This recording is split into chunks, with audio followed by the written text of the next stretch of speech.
Former chief speechwriter to President George W. Bush and co-host of the American Enterprise Institute's podcast, What the Hell is Going On? And Richard Fowler, senior fellow at New Leaders Council. Both are Fox News contributors. Richard, let me go to you first. What did you think of the president's speech today in the White House and Kellyanne Conway's response? Listen, I think this was a moment for the White House to move on and talk about the fact that it just passed a big trade deal with Canada and Mexico. And instead, what we saw here was this president take a victory lap, which seemed to be, like you said in the interview with Kellyanne Conway, Martha, a private party that he made public to the American people. And I'm not really sure why, because I think all this does is continue to divide this country. And it's the job of our president to unite the country, even given in a world where he doesn't think the Democrats are willing to work with him. In his State of the Union, he promised all of these things he was going to get done, but he can't get those done without the House of Representatives. So maybe, just maybe, it's time for an olive branch instead of a stick. Mark?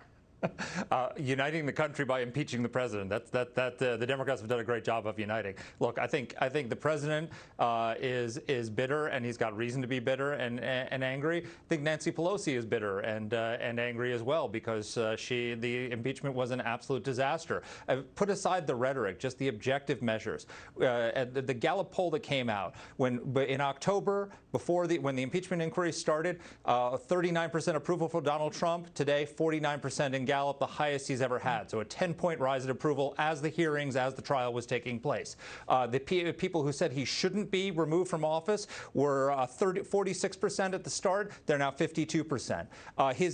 The number of people who think that he should get a second term has risen from 41 to 50%. And he, by the way, 94% support in the GOP compared to what Obama had around this time, which was in the high 70s. Those numbers are very good. There's no doubt about that. It's been an absolute disaster for the Democrats. Let me just play this from President Trump today in the speech as well. Watch this. If they find that I happen to walk across the street and maybe go against a light or something, let's impeach him. So we'll probably have to do it again, because these people have gone stone cold crazy. But I've beaten them all my life, and I'll beat them again if I have to.